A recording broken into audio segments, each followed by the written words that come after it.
কিভাবে বুঝবো আমাদের দোয়া আল্লাহ তাআলার কাছে কবুল হয়েছে? এই অ্যান্সারটা পেতে অবশ্যই হুজুরের কাছ থেকে শুনে নিন। ভাইরা আমার, দোয়া কবুল হয়েছে এরকম নিশ্চিত হওয়ার মতো কোনো সুযোগ বা কোনো উপায় কোরআন এবং হাদিস থেকে জানা যায় না যে হ্যাঁ এ দোয়া কবুল হয়ে গেছে লিখে দেওয়া যায়, নিশ্চিতভাবে বলে দেওয়া যায়। তবে এই সম্পর্কে মুস্তাদ আহমদে বর্ণিত আবু সাইদ খুদরি রাদিয়াল্লাহু তাআলার একটি হাদিস আছে। সেই হাদিসটি আমাদের মাথায় থাকা দরকার। সেটি হলো, নবী করিম সাল্লাল্লাহু আলাইহি সাল্লাম বলেছেন যে বান্দা আল্লাহর কাছে যদি, কোনো মুসলমান যদি আল্লাহর কাছে কোনো দোয়া নিবেদন করে, দোয়া কবুলের অন্যতম প্রধান শর্ত হলো হালাল উপার্জন।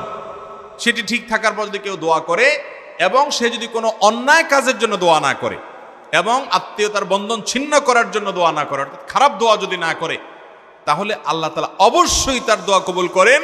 সেটার তিনটা প্রক্রিয়া আছে। এক, সে যা চাইছে আল্লাহ তাআলা সেটাই দিয়ে দিয়েছেন, হয়তো একটু আগে বা পরে। দুই, আল্লাহ তাআলা তার সে যা চাইছে সেটা দেন নাই, কিন্তু আল্লাহ রাব্বুল আলামিন এর বিনিময়ে তাকে আজর, পুরস্কার কিয়ামতে এমন দিবেন যেটা এর চাইতে অনেক বড়। তিন, আল্লাহ রাব্বুল আলামিন তার দোয়াটা যেটা সে চাইছে হুবহু সেটা দেন নাই, কিন্তু আল্লাহ তাআলা তার বিনিময়ে তার এমন ক্ষতি থেকে তাকে হেফাজত করেছেন যেটা সে দোয়ায় উল্লেখ করে নাই। তিনোভাবে তার দোয়া কবুল হতে পারে। অর্থাৎ ইমানদারের দোয়া এটা বিফলে যায় না যদি সে শর্ত পূরণ করে দোয়া করতে পারে। অতএব দোয়া কোনো না কোনো ভাবে কবুল হয়, এতটুকু নিশ্চিত।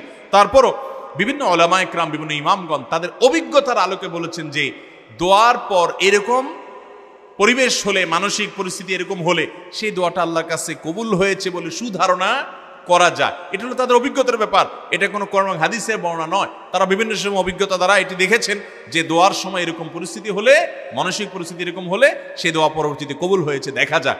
এটা শুধুই অভিজ্ঞতার ব্যাপার, এটা দিয়ে দলিল বা প্রমাণ দেওয়া যাবে না কোরআন হাদিসের আলোকে। এ বিষয়ে ইমাম ইবনুল জাযারি রাহিমাহুল্লাহ উদ্দাতু আল হিসনুল হাসিন এই কিতাবের মধ্যে তিনি লিখেছেন, যদি কারোর দোয়ার সময় কান্না আসে, যদি কারোর অন্তরটা বিগলিত হয়ে যায়, দোয়ার পর কারোর যদি মানসিক প্রশান্তি অনুভব হয়, মনের ভেতরে খুশি খুশি একটা ভাব আসে, হালকা হয়ে যাওয়ার একটা ভাব আসে, তাহলে সেক্ষেত্রে সেই দোয়াটা আল্লাহর কাছে, বিশেষ করে চোখের পানি বের হয়ে গেছে দোয়ার পর এরকম হলে, দিলটা বিগলিত হয়ে গেছে এবং নির্ভার হয়ে গেছে, পাতলা হয়ে গেছে মনে হচ্ছে, আনন্দ এবং ফুর্তির ভাব আসছে, এরকম মনে হলে সে সুধারণা করতে পারে যে আল্লাহ তাআলা আমার এই দোয়াটা কবুল করেছেন। এরকম ইসলামিক ভিডিও পেতে অবশ্যই চ্যানেল সাবস্ক্রাইব করে পাশে থাকবেন। ভালো থাকুন, সুস্থ থাকুন। আসসালামু আলাইকুম।